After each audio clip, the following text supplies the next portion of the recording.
Hey guys, my name is Nabiri and today I want to record a more personal video. I wanted to talk a little bit about having the right mindset and setting the right goals for yourself as a producer. And the reason that I wanted to record this right now is because I had a kind of a revelation during the Delete tribute set at Saturday at Intens.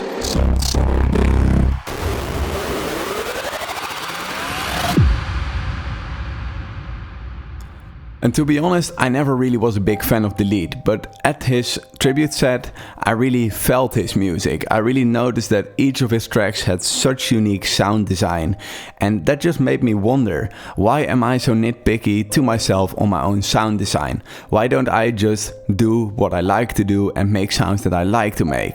So what I guess I want to say is, be yourself in the studio and let that reflect through your music. Be eager to learn and keep improving your music step by step, but make the stuff and the sounds that you like to hear. So this brings me to the point of setting the right goals as a producer. Take a look at where you are in your journey in music and just ask yourself where you want to go.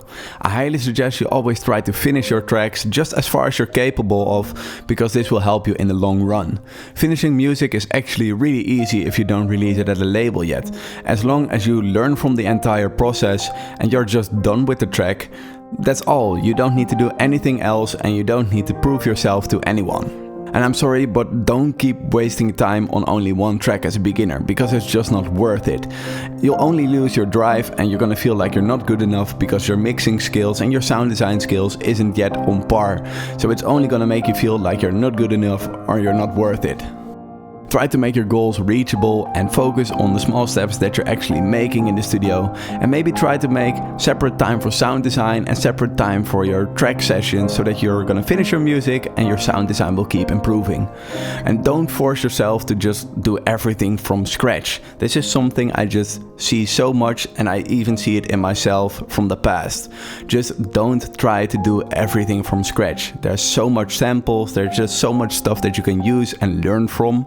And you're only obstructing yourself by wanting to find out the wheel and just figure out how a wheel works on your own.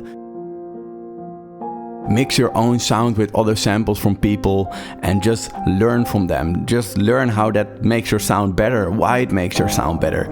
And while you learn from that, you'll learn how it works, and you just in the end are gonna use less external sources and just work on your music a lot more by yourself. You can really learn so much from samples. Don't feel like using samples as a beginner is cheating or isn't gonna make you learn new stuff.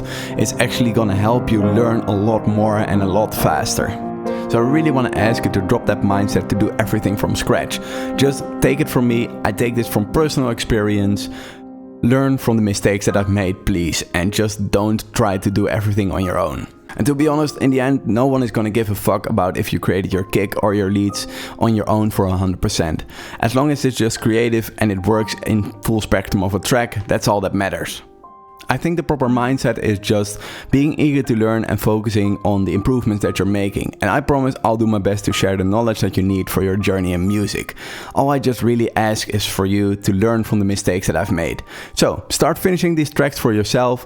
Start focusing on the improvements that you're making, no matter how small they are. And please don't waste your time on making everything from scratch. You got this. Cheers!